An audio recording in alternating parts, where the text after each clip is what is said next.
आणि माझा फेस बघा कसं झालं आहे, कारण की मला झोप अजिबात मिळत नाही रात्री. आणि सकाळचं हे रुटीन आहे स्वयंपाकाचं. म्हटलं चला आज मदत करू.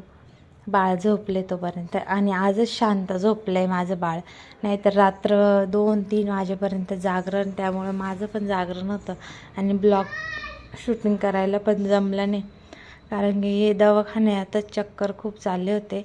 रात्रीचे झोपत नव्हता, दिवसाचे पण झोपत नव्हता, पण आज शांत झोपलं. त्यामुळे मी खाली मदतीला गेली, मदत करून आता वरती आली आहे.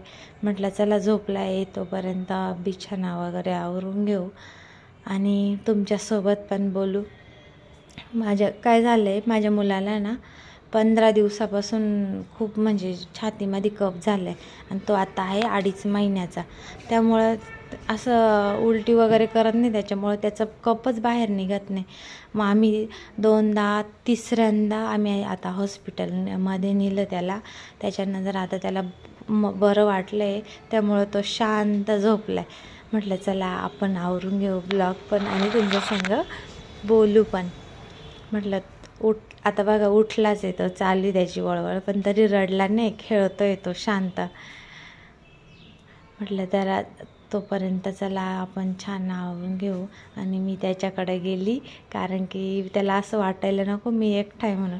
मुलं एकटं असं रडतं ना, त्यामुळे मी थोडे वेळ त्याच्यासोबत गप्पा मारल्या परत आणि आता औषधं द्यायची वेळ झालेली, कारण की उशीर झाला होता. मी खाली गेली होती कामासाठी, आणि आता ना मी त्याला औषधं देते. त्यानंतर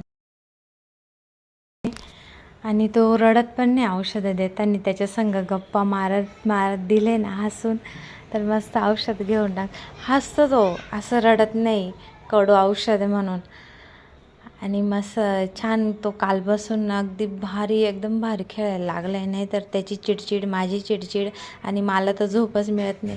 हे बघा माझं अवतार कसं झालं आहे, रात्री 3 वाजेपर्यंत मला झोप नाही मिळत, आणि सकाळी पण लवकर उठतं, त्याच्यामुळं झोपायचा प्रश्नच येत नाही. आणि त्यामुळं मला शूट करायला पण जमत नव्हतं. मग आता औषधे दिले मी त्याला, थोड्या वेळ त्याच्या संग गप्पा मारते. आणि रात्रीचे ना त्याला श्वास घ्यायला पण त्रास व्हायचा. असं एकदम अचानक रडून उठायचा तो. आता बरं वाटलं आहे, पण मस्त वाटलं आहे, मला पण छान वाटतं. आणि लहान लेकरांना बरं नसलं ना, आईला एकदम टेन्शन येतं, घरातल्या सगळ्यांना टेन्शन येतं, कारण की तो खूपच लहान आहे ना अजून. आत्ताशी 2-2.5 महिन्याचा आहे तो, आणि खूप जास्त प्रमाणात डॉक्टर